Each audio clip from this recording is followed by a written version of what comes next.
from hijacking Tim Allen's very first Toy Story recording session before they'd even finished a take. You idiot! Sheriff, this is no time to panic. No, this is the perfect time to panic. And in Hollywood broke the actor standing next to him. Tim Allen, Pasadena, 1995. Pixar is making the first fully computer-animated movie in history. Nobody on the planet has ever done this before. They put Tom Hanks in a booth to voice Woody and Tim Allen right next to him to voice Buzz Lightyear. And from the second Hanks opens his mouth, Tim Allen is already in trouble. Buzz Lightyear!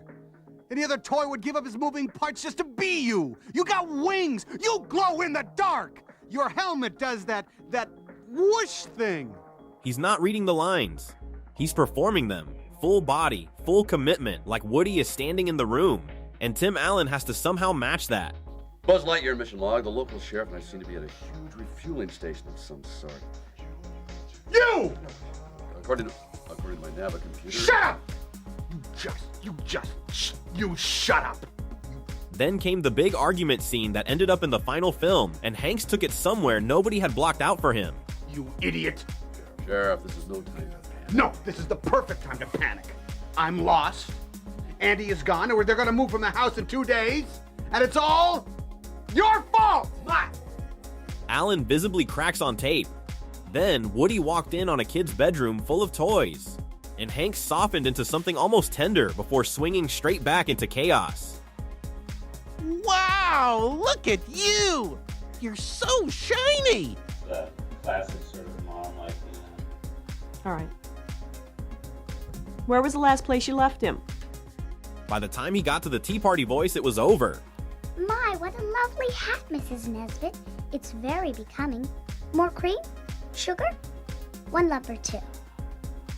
This booth session is the first time on record that Tom Hanks broke a co-star with no audience in the room. Pixar liked the chaos so much they kept these two recording together for the next 3 films. Keenan, Sashir, and Leslie, October 22nd, 2016, 2 weeks out from the election. Snell puts Tom Hanks in a red trucker hat as Doug, a MAGA contestant who's been accidentally booked onto Black Jeopardy, with Kenan Thompson hosting, Sashir Zamata as Keely, and Leslie Jones as Shanice. Doug walks on and instantly disarms the entire room. They told me a fella can win some money, so let's win me some money. Get her done. The cast came in ready to roast Doug. The problem was that Doug kept agreeing with them. First, the iPhone fingerprint reader. What is? I don't think so. That's how they get you. Yes! Then they handed him the one about every vote counting. What is? Come on, they already decided who wins even before it happens. Yes! Yes! Keenan is barely holding it together at this point. Then Hanks delivered the line that snapped the whole table, all about a Tyler Perry box set from Walmart. You know, I got to tell you, I love those movies. I bought a box set at Walmart, and if I can laugh and pray in 90 minutes, that is money well spent. Then came the auto mechanic question, and Doug, of course, knows a guy. What is? You better go to that dude in my neighborhood who'll fix anything for $40. Well, you know Cecil! Yeah, but my Cecil's name is Jim, and it fixed my refrigerator, my air conditioner, and my cat. Yeah. By the time Final Jeopardy rolled around, Doug had quietly become every cast member's brother. And then Keenan read the category. All right, well, let's take a look at our Final Jeopardy category. Lives that matter.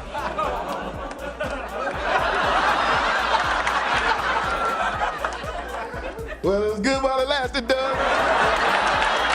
It became the second most viewed video the Snell channel has ever uploaded, and Doug was not done with us. Kate McKinnon and Beck Bennett, same episode, same night. Hanks shows up in a $12 Party City pumpkin suit on a haunted elevator ride, opposite Kate McKinnon and Beck Bennett, who are just a couple trying to get through Fright Night.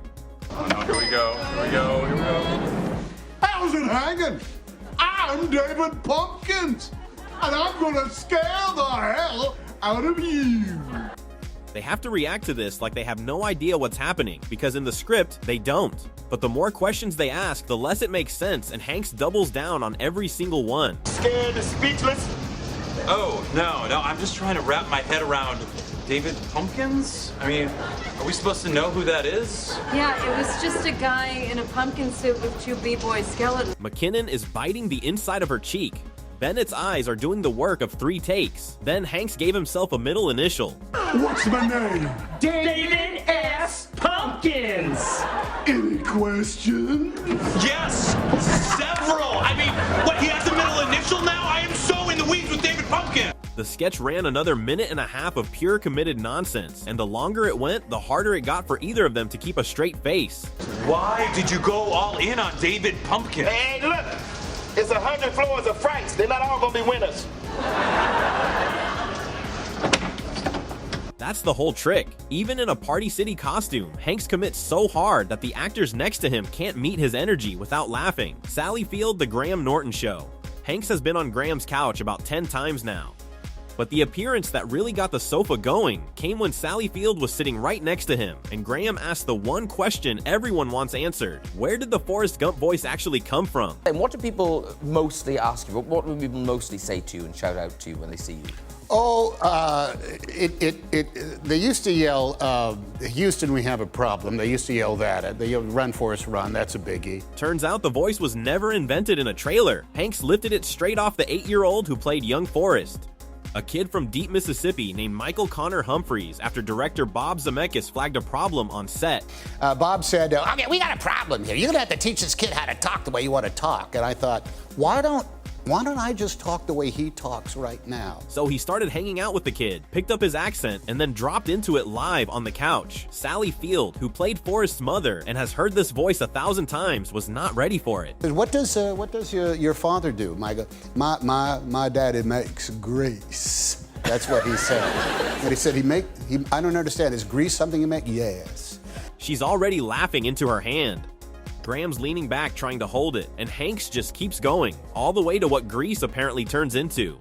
He says, what do you do with grease? Well, grease goes into all different sorts of products. I said, well, like what products? Oh, grease goes into lipsticks. One of the most quoted American film voices of all time, built off a child explaining lipstick ingredients, and 20 years later, he broke the woman who played that kid's mom by doing it to her face. Graham Norton, a few seasons later, same couch. Graham brings up the photograph the internet had been fighting about for years. Is the man in this picture Bill Murray, or is it Tom Hanks? I need to settle a little controversy. There was a picture, you've probably seen this, it was on the internet and in papers and things, and it's this picture here. Now. Oh, yeah. So, people were trying to decide if that was Bill Murray or Tom Hanks. Right.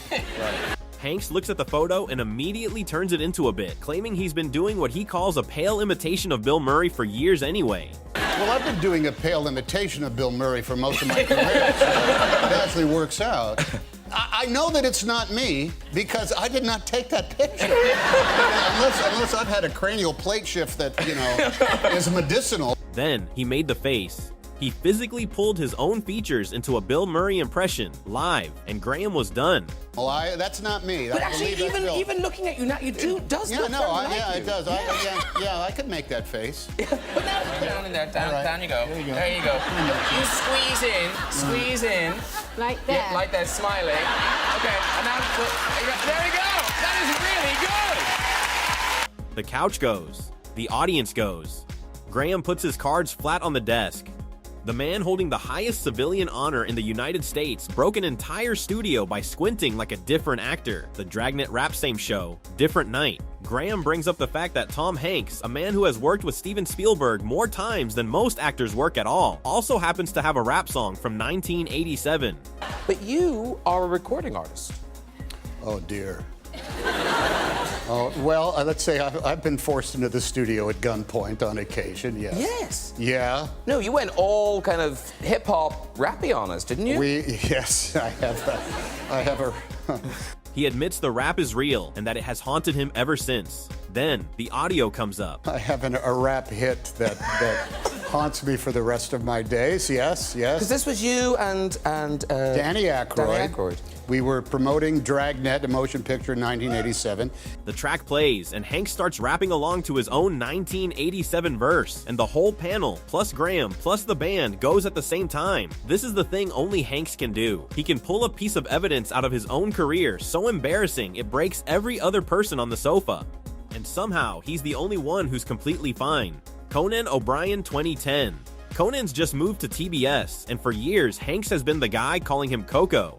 So when Hanks comes on the new show, the two of them end up doing a whole bit in front of a giant prop ocean backdrop, with Hanks playing the most enthusiastic marine life fan alive. But look at that beautiful water there. Isn't it gorgeous? Isn't that like classic? Do you like ocean? Are you an ocean guy? When I was a kid, I got hooked on watching nonfiction television in the guise of the undersea world of Jacques Cousteau. Hanks goes deep into the Jacques Cousteau impression, fully committed, and then drops a Cousteau quote that has no business being on television. We took the submersibles to the bottom of Lake Titicaca. Much to our surprise, we found nothing but titties and caca. Conan can barely respond. Then Hanks spots the whales on the fake backdrop and gets genuinely, weirdly excited about it. I believe those are humpback whales, Conan. Those are humpback whales, and if there's got to be a school of them nearby. Conan points out that he has never seen Hanks this excited about anything in his life. And that's when Hanks corrects the entire premise of the sketch with a straight face. Well, check out, look, the whales are breaching. Oh, yeah. Well, actually, no, they're not breaching, they are lunging. If they were to breach, actually 40% of them would come out of the water. It would be totally different.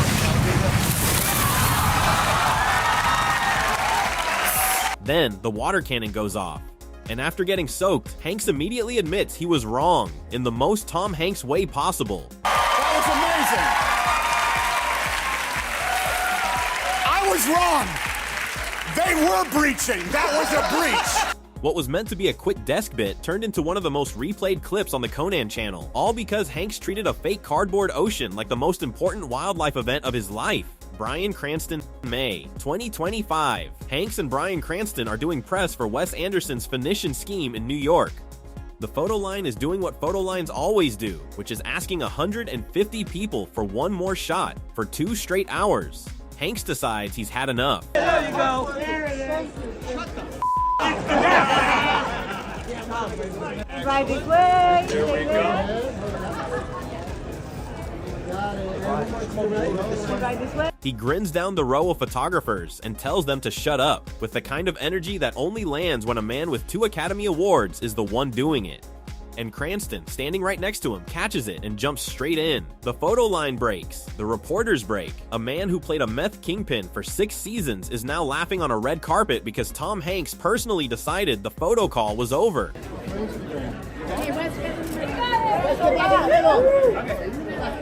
Straight ahead. Can we have you right here, please? Thank you. Right shoulder. Lovely. Gorgeous. Perfect. How about over the shoulder? One more eyes right here. Oh, that's nice. And Michael, keep on coming left. Michael, no, you go. Michael, one back. And Michael, to your left. This is the only one on the list where the people he broke were a room full of professional photographers. And he did it by being more polite than any of them deserved. Tracy Morgan, Eddie Murphy, and Chris Rock, February 16th, 2025. The Snell 50th Anniversary Special. The cast brings back Black Jeopardy one more time. That's the Tom Hanks effect. And it has not slowed down in almost 40 years on camera.